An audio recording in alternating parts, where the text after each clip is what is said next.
নেওয়া তো পরের কথা। আচ্ছা। আমি দূরে থাক। বলছি তোমাকে তো এই গায়ে এর আগে কখনো দেখিনি। দেখবে কি করে? তুমি কি নতুন এসেছো? আমি নতুন এসেছি তো। ও সেই কথা বলো, মালা খালি মালা কিনবো বললেই কেনা। আমি নতুন এসেছি, মালা বিক্রি করে আমার জীবিকা চলে, তাই তোমাদেরকে বলছিলাম তোমরা কি কিনবে?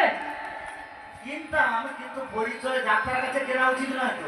ও তাই নাকি? এখনকার যা দিনের অবস্থা না, হ্যাঁ। দিনের অবস্থা, ডাক্তার কাছ থেকে কিছু কেনা যাবে